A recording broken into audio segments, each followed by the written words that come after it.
பிரைஸ்லோட நான் நல்லா இருக்கேன். இன்னைக்கு கர்த்தருக்குள்ள எப்போதும் சந்தோஷமா இருக்கேன். ஏசப்பா அதை எப்போதும் விரும்புறாங்க. எல்லாருக்கும் புத்தாண்டு நல்வாழ்த்துக்கள். இன்னைக்கு கூட ஏசப்பா சொல்ற ஒரு வார்த்தைனா, ஏற்ற காலத்தில் நான் தேசத்திலே மழை பெய்ய பண்ணுவேன், நீ கையிட்டு செய்கிற வேலைகளை எல்லாம் நான் ஆசீர்வதிப்பேன், உனக்கு நல்ல பொக்கிஷ சாலையாகிய வானத்தை நான் திறப்பேன். ஆமென். இதே வார்த்தை எசேக்கியேல் 34 இதே வார்த்தை கர்த்தர் சொல்கிறார். ஏற்ற காலத்திலே மழையை நான் பெய்ய பண்ணுவேன், ஆசீர்வாதமான மழையை பெய்ய பண்ணுவார். ஆமென். நம்முடைய வாழ்க்கையில ஆண்டவர் ஆசீர்வாதத்தை வைத்திருக்கிறார். கவிதா, கர்த்தர் உங்களுக்கு சொல்லுகிறார், ஆசீர்வாதத்தை நான் கொடுப்பேன். ஆமென்.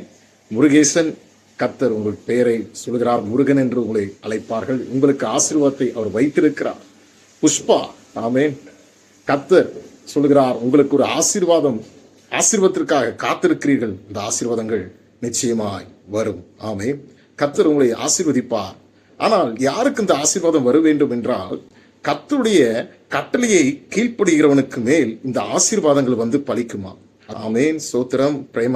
பிரேமலதா, கர்த்தர் சொல்லுகிறார், கற்பத்தின் கனியை ஆசீர்வதிப்பார், குழந்தைகளை நீங்கள் பெறுவீர்கள். ஆமென். சோத்திரம். நிச்சயமாக இந்த ஆண்டுக்குள்ளாக கர்த்தர் நிச்சயமாக குழந்தை பாக்கியத்தை உங்களுக்கு கட்டளையிடுவாராக. ஆமென். கர்த்தர் தொடர்ந்து உங்களை ஆசீர்வதித்து உங்களை உயர்த்துவாராக. ஆமென்.